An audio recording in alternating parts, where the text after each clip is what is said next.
And welcome back to the Michael Cohen Show on our continued journey to 500,000 subscribers. All right, so do me a favor. We're building this community and it's going great. We're almost at 300,000. Hit subscribe. Watch. I want your comments. Keep them coming. I appreciate them. And do me a favor, share with your friends, because again, this community is going to be essential to stop the chaos. And talking about chaos, yesterday, UK Prime Minister Kier Starmer, he visited Trump at the White House. Now, while he didn't stand up to Trump in the same manner that President Macron did of France, Prime Minister Starmer did something else. He used flattery to try to calm Trump down when talking about Ukraine. Starmer began by delivering an invitation from King Charles III for Trump to go to Scotland, making the United States President, Donald Trump, the first elected political leader in modern times to be hosted for 2 state visits by a British monarch. Now, let's get into some of the clips from their meeting, okay? Really super important, because when he's going to be hosted by 2 state visits, first time, again, this is like an old magician's trick that everybody knows. Flattery with Donald will get you everywhere. So again, getting into some of the clips from their meeting, maybe most notably was that Trump forgot, literally says that he forgot, I don't believe it, but forgot that he called President Zelensky a dictator. Play the clip. President, do you still think that Mr. Zelensky is a dictator? Did I say that? I can't believe I said that. Next question. Yeah. Well, what he's doing there is he's deflecting. And I hate it when, you're seeing all of these Democrats and you're seeing all of these haters, and they have every right. Listen, you have every right to hate the guy. You have every right to love the guy. That's your prerogative. But they're all running now. Oh my God, we have to invoke, the 24th, and he needs to be removed. He has dementia. He doesn't remember. Just the other day, calling Zelensky a dictator. He most certainly remembers, and he most certainly remembers that he did. This is nothing but typical Trump deflection. Then Trump didn't remember what he had said earlier this week about the EU. Play the clip. You obviously can do business with our Prime Minister Kier Starmer. You said yesterday that the EU was constructed to screw the US when it comes to trade. What can our Prime Minister say to you to persuade you not to impose tariffs on the United Kingdom? Yeah, did I use the word that you said, that bad word? I think so. Well, I think that the EU, I've had problems with the EU because, and we're not talking about, we happen to have a great relationship with you, but we do have problems with the EU because. I want to go on and show you a clip that the reporter was referring to, just for context. Play the clip. Too, I guess. But I love the countries of Europe. I love all countries, frankly, all different. But the European Union's it was formed in order to screw the United States. I mean, look, let's be honest. The European Union was formed in order to screw the United States. That's the purpose. Yeah, what problems do we have with the EU? If you indulge me in my love for history, okay? Officially, the EU, the European Union, was created by a treaty, which took force in November of 1993, specifically November 1st of 1993. But I do also want to be clear that its origin goes back to 1945, when we had the end of World War II. And the purpose of the EU, the reason it was created, was not to screw the United States. It was created to promote economic and political cooperation throughout all of the various different European countries. I don't even know where Trump gets this, that this is, if he believes that he's being taken advantage by one, to Donald, one means all. And I'm not sure. I wish he would have expanded on what it is that he doesn't like about the EU. They're not paying enough of their GDP. Well, we know that to be factually inaccurate. We know that the United States paid in terms of for the Ukraine 0.52. I believe France is like 0.51, something like that, of their GDP. Then Trump goes on and says that he thinks that Russia has been acting very well. Let's just say I tend to disagree with that statement. Play the clip. Say this, as I said yesterday, you're talking about a peacekeeping force. We have to make a deal first. Right now, we don't have a deal. We have Russia, we have Ukraine. I think we're very well advanced. I think Russia has been acting very well. We have Representatives Steve Witkoff and Scott and Marco and JD. We're all involved, every one of us, and a lot more. Yeah. Involved in what way? In what way? By telling Ukraine that they have to give up mineral rights and land to Russia as Russia continues its assault? The reporter then asks Trump about Putin's history of actually not respecting his word. That also happened during the first Trump administration. Play the clip. Please, ma'am, go ahead. Mr. President, what would you be willing to do if Vladimir Putin did not stick to the terms of any deal on Ukraine? If he not what? If he did not stick to the terms of any deal on Ukraine, because he is a history of not sticking to his word when it comes to international agreements. I think he'll keep his word. I think I've spoken to him. I've known him for a long time now. I've known him. We had to go through the Russian hoax together. That was not a good thing. It's not fair. That was a rigged deal and had nothing to do with Russia. It was a rigged deal with inside the country, and they had to put up with that too. They put up with a lot. It wasn't just us. They had to put up with it, with a phony story that was made up. I've known him for a long time now, and I think he will. I don't believe he's going to violate his word. I don't think he'll be back when we make a deal. I think the deal is going to hold. Now they're going to have security. You're going to have security. You're going to have soldiers. I know France wants to be there. The president has said he wants to have soldiers there. I don't think we're going to even be necessary, but I don't think there'll be any problem with keeping the deal with the security. Mr. You want to say something? No, I was just going to say, I mean, the deal, if we get it, is going to be hugely important. I don't think it would have happened if the space hadn't been created for it by yourself.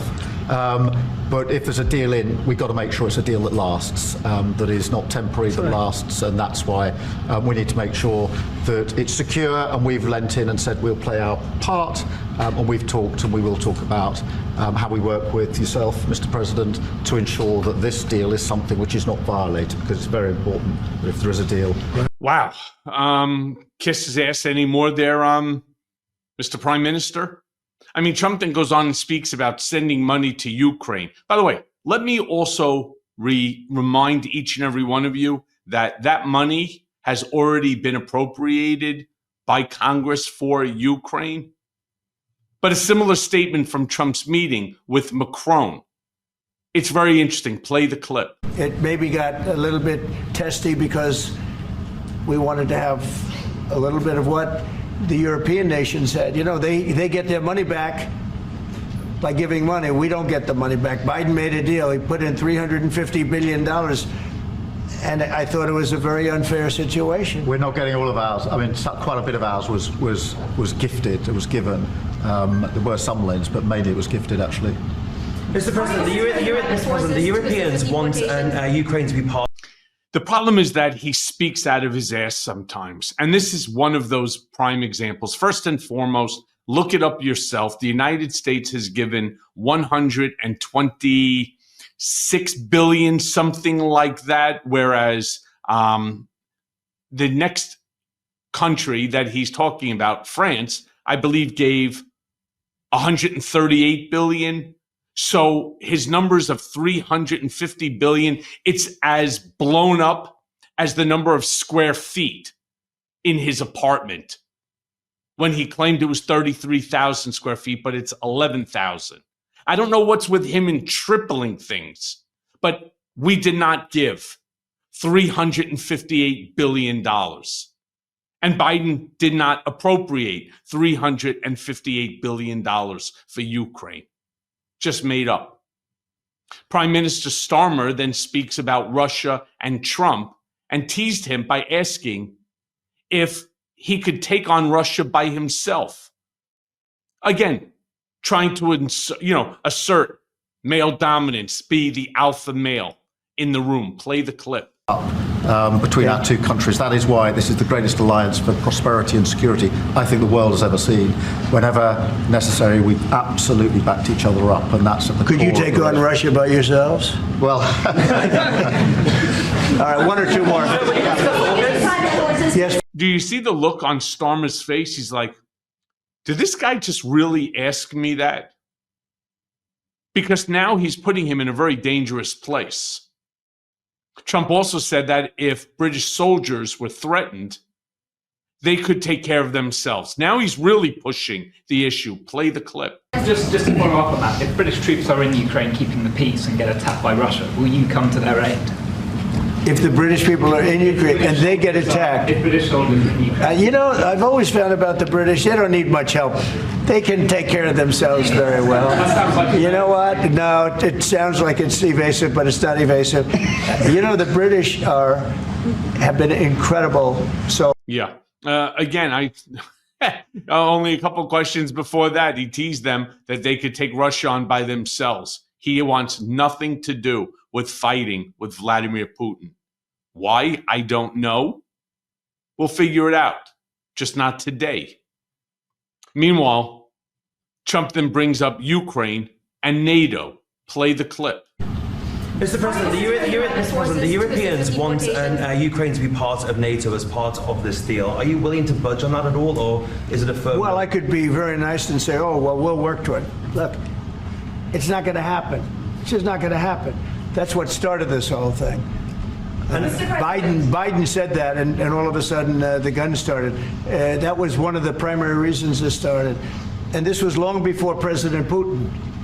They never said it was an impossibility. So we can say, oh, gee, well, we'll try. But that's something that's just not going to happen. And then the other question I ask is about the land. Will you get your land back? Well, they've fought long and hard on the land, and you and I will be discussing that. And we're going to certainly try and get as much as we can back. But on the NATO, it's just not, that's not going to happen. Yeah, please. Yeah, let me be very clear. Anybody that would push back on that, once again, it is filled with misinformation, disinformation, and malinformation. Now, again, Prime Minister Starmer seemingly was just unable or unwilling to stand up to Trump in regard to Canada. It's one of their provinces. Play the clip. we had a really good discussion, a productive discussion, a good discussion, as a result of which our teams are now going to be working together on an economic deal. Our teams are going to be working together on security in Ukraine. You mentioned Canada. I think you're trying to find a divide between us that doesn't exist. We're the closest of nations, and we had very good discussions today, but we didn't discuss Canada. Thank you. I mean, let me be very clear about something. Donald Trump has absolutely again and again and again repeated to make Canada our 51st state. Amazing that the Prime Minister, if I was English and Prime Minister Starmer said that, I'd be fucking furious. I'd be calling for his resignation. You're not protecting our own property? Finally, during this ridiculous presser, Trump was asked if he would impose tariffs on the UK. Play the clip. Thank you. Mr. President, did our Prime Minister persuade you not to put tariffs on the UK? And if I may, Prime Minister, do you think that Vladimir Putin is a man who will keep his word? Thanks. He tried. He was working hard, I'll tell you that. He earned whatever the hell they pay him over there. But he tried. I think there's a very good chance that in the case of these two great friendly countries, I think we could very well end up with a real trade deal where the tariffs wouldn't be necessary. We'll see. But he earned whatever they pay him. He earned today. He was working hard at lunch, and I'm very receptive to it. I think in all fairness, in all seriousness, I think we have a very good chance at arriving at a very good deal. JD and Scott and Howard, all the people are working on it, and I think we have a good chance at arriving at a deal that could be terrific, really terrific for both countries. Okay? Thank you. Yay, terrific. We're all looking forward to finding out what this what this group is working on, that's so terrific. I want you to think about what we just spoke about and this press conference and all of the clips of Trump basically saying very little that gives us any idea on what the hell is going on there in Washington, D.C. And as always, thanks for listening. Hey everyone. First of all, thanks for watching. I mean, we're going to be posting daily episodes with reactions and talking about politics. We'll be talking about everything, in fact. So please like and subscribe. Join us on this journey.